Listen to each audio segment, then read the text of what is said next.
मैं मनोज, अध्यक्ष हिंदी विभाग, राजा सिंह महाविद्यालय सिवान।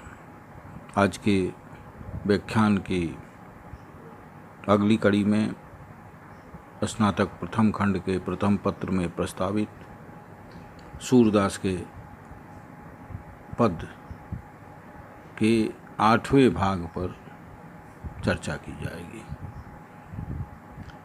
जैसा कि आप सभी जानते हैं कि स्नातक प्रथम खंड के प्रथम पत्र में सूरदास के 8 पदों को संकलित कर पाठ्यक्रम में प्रस्तावित किया गया है। विगत के व्याख्यानों में 7 पदों पर चर्चा की जा चुकी है। 8वें पद पर आज चर्चा की जाएगी। जैसा कि आप सभी जानते हैं कि भारतीय साहित्य के इतिहास में, विशेषकर हिंदी भाषा साहित्य के इतिहास को अगर ध्यान दें तो प्रेम को लेकर ही कविताएं लिखी गई हैं। प्रेम आधारित कविताएं ही ज़्यादा लोकप्रिय हुई हैं और प्रेम आधारित कविताएं ही ज़्यादा लिखी गई हैं। और ये भी एक रेखांकित करने वाली बात है कि राम सीता, कृष्ण राधा, ऐसे तमाम जिनका प्रेम युग्म जोड़ी के स्तर पर प्रचलित है, उसमें कृष्ण राधा का प्रेम भारतीय परंपरा में उसी प्रेम को आदर्श प्रेम माना गया है और वही प्रेम ज़्यादा लोकप्रिय हुआ है। राम सीता का प्रेम पति पत्नी का प्रेम है, वो आदर्श प्रेम भारतीय परंपरा में नहीं माना गया। अगर आदर्श प्रेम माना गया होता तो राम सीता के प्रेम पर अधिकांश कविताएं लिखी जाती, लेकिन अधिकांश कविताएं लिखी गई हैं तो राधा कृष्ण के प्रेम को लेकर। और ये भी एक अजीब है कि ये परंपरा, ये संस्कृति राधा कृष्ण के प्रेम को आदर्श प्रेम मानती है, जिसमें राधा कृष्ण के जीवन भर प्रेमी प्रेमिका बनकर रहे, पति पत्नी नहीं बने। इस प्रेम की विडंबना यह है कि शुरुआत में तो मिलन था, जब कृष्ण मथुरा गए तो अंत तक राधा से नहीं मिले। एक बार भेंट हुई है, वो भी एक मेले में, उस जिसका वर्णन है, वो भी दूर से, प्रत्यक्ष मिलन नहीं, दूर से देखा देखी हुई है। उसी संदर्भ पर सूर ने एक कविता भी लिखी। कहने का अर्थ है ये है कि भारतीय परंपरा में, भारतीय संस्कृति में कृष्ण और राधा के प्रेम को लेकर जितनी कविताएं और गीत लिखे गए हैं, वो इसका प्रमाण है कि प्रेम में आदर्श प्रेम पाना नहीं है, आदर्श प्रेम अलगाव है। कृष्ण अगर राधा को पा लेते तो वो आदर्श प्रेम भारतीय सभ्यता का नहीं बनता। राधा कृष्ण को पा लेती तो वो आदर्श प्रेम नहीं बनता और उसके गीत नहीं लिखे जाते। राधा और कृष्ण के बीच का अलगाव ही उस प्रेम की गंभीरता को बढ़ाता है और उसी प्रेम को ही भारतीय परंपरा अपना आदर्श मानती है। कृष्ण, आप सभी जानते हैं कि वृंदावन में, ब्रज प्रदेश में कृष्ण का जन्म हुआ। वहाँ से जब नवयुवक हुए, उसके बाद वो जो मथुरा गए वक्त मथुरा में ही जाकर बस गए, रह गए। उसके बाद वो आ नहीं पाए।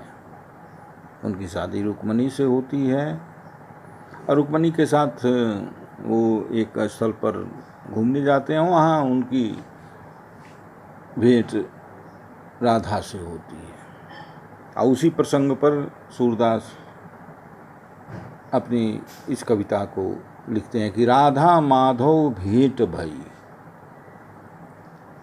राधा माधव भेंट भई, राधा माधव माधव राधा कीट भृंग गति है जुगई, माधव राधा के रंग राचय, राधा माधव रंग रई, माधव राधा प्रीति निरंतर, रसना करी सो कही न गई, बिहसी कहो हम तुम नहीं अंतर, यह कही के उन ब्रज पठई, सूरदास प्रभु राधा माधव, ब्रज किशो ब्रज बिहार नित नई नई। इस कविता में कविता की खूबसूरती, कविता की कवितापन, दोनों के मिलन के चित्र को सूर ने अद्भुत कल्पना के साथ इतना गंभीर बना दिया है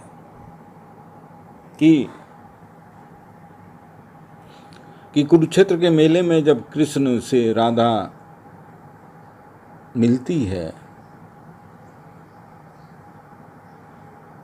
एकांत मिलन में राधा आत्मविस्मृत है, वो अपना अस्तित्व ही भूल गई, वह राधा नहीं रह गई, वो माधव हो गई। कवि सूरदास कहते हैं, उनके दोनों के मिलन का वर्णन करते हुए कहते हैं कि राधा तथा माधव की भेंट प्रेम मिलन के एकात्म रंग में रंग कर राधा माधव हो गई और माधव राधा हो गए। ये प्रभाव एक तरफा नहीं है, दो तरफा है। दोनों की कीट भृंग जैसी गात हो गई। कीट भृंग एक कीट का प्रकार है जो दूसरे को अपने आगोश में लेता है तो अपने ही स्वरूप में परिवर्तित कर देता है। तो दोनों की कीट भृंग जैसी गात हो गई। राधा माधव और माधव राधा होकर एकात्म हो गए। माधव राधा के रंग राचे, राधा माधव रंग रई, माधव राधा प्रीति निरंतर, रसना करी सो कही न गई। कवि आगे कहता है कि माधव और राधा की प्रीति नित्य निरंतर है, ऐसी नित्य निरंतर है कि प्रयास करने पर भी जिह्वा के लिए यह प्रेम अकथ्य है, इसको कहा नहीं जा सकता है। इस प्रेम की गंभीरता को अभिव्यक्त करने वाले शब्द ही नहीं बने हैं। बिहसी कहो हम तुम नहीं अंतर, यह कही के उन ब्रज पठे। इस संपूर्ण मिलन के माधव ने हंसकर कहा कि राधा मुझ में और तुम में कोई अंतर नहीं है, क्योंकि मैं परम ब्रह्म हूँ और तुम मेरी शक्ति हो। बिहसी कहो हम तुम नहीं अंतर, यह कही के उन ब्रज पठई, सूरदास प्रभु राधा माधव, ब्रज बिहार नित नई नई। और यह कहकर उन्होंने उनको वापस भेज दिया, राधा को कृष्ण ने वापस भेज दिया, ब्रज प्रदेश भेज दिया। सूरदास जी कहते हैं कि माधव और राधा का ब्रज विहार नित्य और निरंतर नवीन है। ऐसा मिलन कि मिलन में भी चैन नहीं है। राधा कृष्ण को देखती है भावावेग में, विरह के आवेग में, भावना की प्रेम की गहराई के कारण वो माधव बन जाती है, कृष्ण बन जाती है। और कृष्ण बनने के बाद भी चैन नहीं मिलता है। वो कृष्ण बनते ही वो राधा राधा फिर पुकारने लगती है और माधव भी राधा बन जाते हैं और राधा बन के उनको भी चैन नहीं मिलता है और राधा बनते ही वो कृष्ण कृष्ण की आवाज़ लगाने लगते हैं। स्थिति बदलती है, मिलन भी होता है, तो मिलन में भी बिछोह का दर्द। अद्भुत कविता है सूरदास की। धन्यवाद।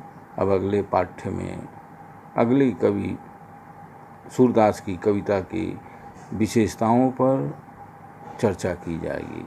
धन्यवाद।